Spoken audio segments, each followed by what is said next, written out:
Hi there, welcome back. I'm Diane Brandon Moody, and I am talking to you today about 50 something love, and the episode is communicating like grown-ups. What was that like? Okay, so before I get to that, I want to remind you that Simply Irresistible begins again on July 14th. I would love to have you in there. The group is a small group workshop. I've talked about it before, but book a love audit with me, dianebrandonmoody.com/love audit. We can talk all about it, see if you're a good fit, if I'm a good fit for you, and I look forward to talking to you about that soon. So, communicating like grown-ups.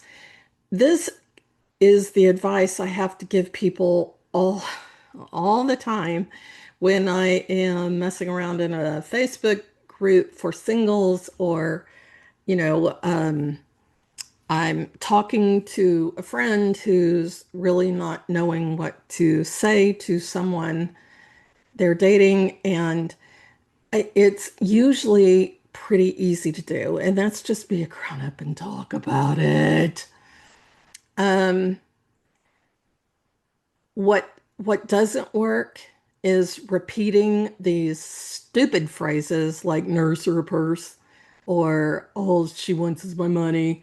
Every time you say that, you reinforce that belief in your head, and your brain hears, huh, I guess all she wants is a guy with a nurse and who wants a nurse and a purse. I get so okay, let's deliver her another one. Here you go, sister. And the same thing with men. Every time you say all they want is your money, that's so tedious. You're just making it come through for yourself every time you talk like that. That's not grown up. Another thing that's not very grown up is assuming that each other understands what the heck you're talking about. I would say that happens a lot in our household that he says something and I don't know what he's talking about and vice versa. And we have to ask and say, like, I don't, what are you talking about? I don't know where we are with this. It's a very simple question. Just, I'm not sure what that means. What are you saying? And before you get all bent out of shape over whatever it is, just ask. It's pretty easy to ask. I don't understand what that's about. Um, what isn't very grown up also is assuming you understand what the other person thinks. All he wants is sex. Like maybe, but all you have to do is have a grown-up conversation if you are with a guy who is far enough along that that may be something you're willing to do somewhere along the line. This isn't something you do immediately. Um, you can actually find ways of getting together if you're talking about what you want out of a relationship and what he wants out of a relationship, and if you're talking in a reasonable fashion and you're not looking for a Disney prince or princess, then you can actually get somewhere pretty fast. It's not that hard. Um, I can give you some questions, and these to ask a man, since most of the people who listen to me are women. These are not first or second date questions. This is around month 3 when you're actually considering maybe you want to build something. Now, I realize some people get excited way too soon before month 3, and some people it takes a little bit longer. But I would say a lot of couples around the 3rd month, they're like, this may go somewhere sometime. Maybe not yet, but sometime.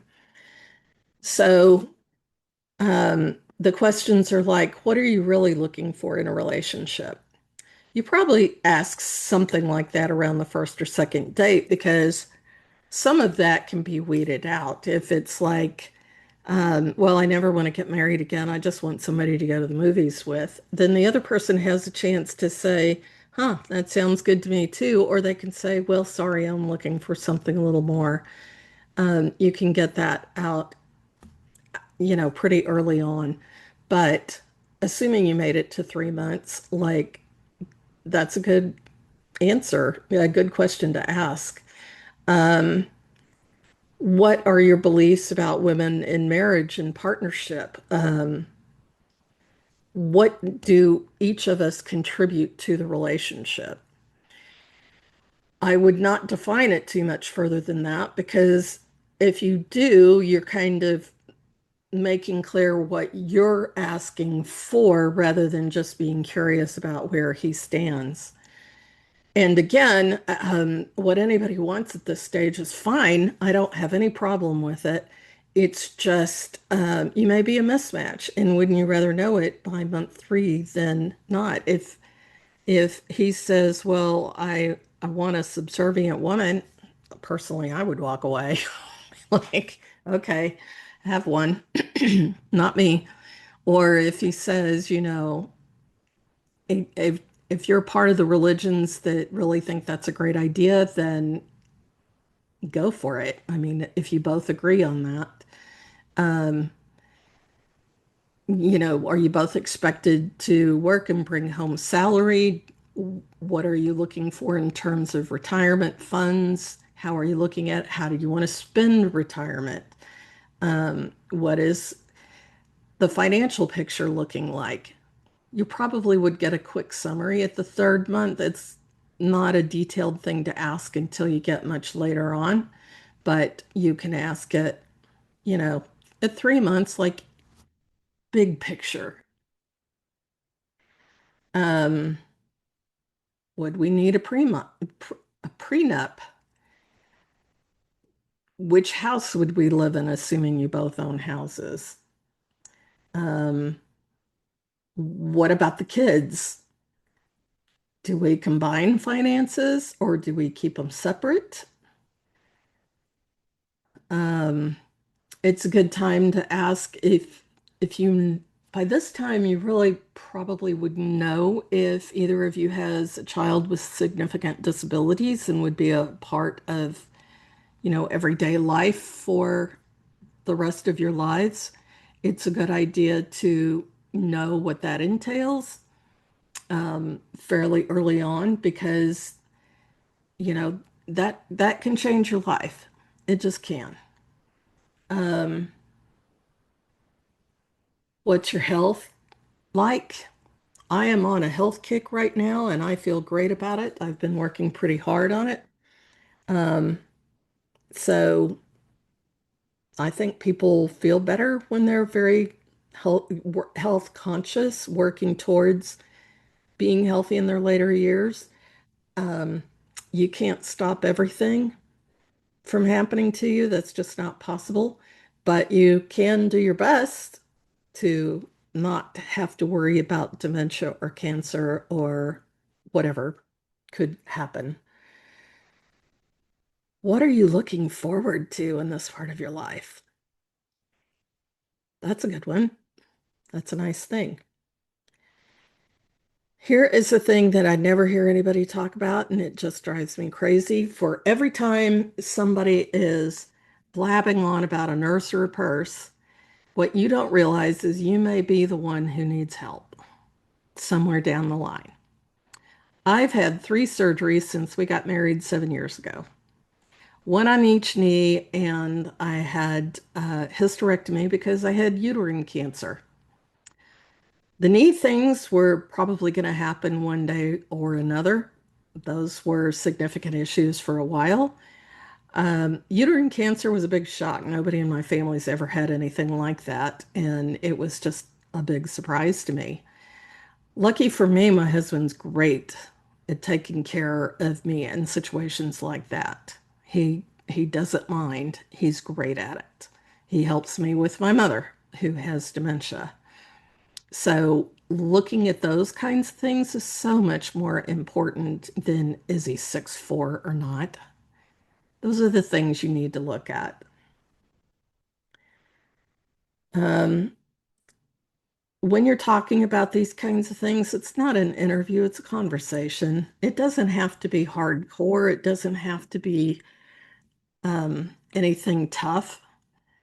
It can be pretty easy conversation. Here's one for around your third date because I didn't write it down and I almost forgot about it. The question is always about when is sex going to happen? And many times this question is asked way too soon from men to women. Men don't ask this, just don't. Not if you're serious. And it's because they probably haven't had it in a while, and so they want to know when it's coming. And I think my rule of thumb is I think it's fine to talk about it on the third date. I don't think you need to talk about it sooner than that because anybody asking sooner than that is probably not your guy. And just asking the question about it, after the third date, there may be more interest in both of you. By the third date, maybe neither one of you are interested. So there's no point in having this conversation prior to that. I'm not saying you have to have sex on the third date. That's not the conversation. You don't do it until you want to. But having the conversation as to when it might be is a third date kind of thing. I think that's a reasonable place to be to ask that. It's like, well, it's going to take me another month to know if I can trust you, or, yeah, let's get it on right now, or maybe it's like I'm religious and I won't be doing it until I'm married. That's an important conversation to have because then you can decide how important it is for both of you to wait. Not an unreasonable thing. Okay, so that's my conversation about having adult conversations. I hope to see you in Simply Irresistible, July 14th. We begin. Please book a call. I can't wait to talk to you. Thank you.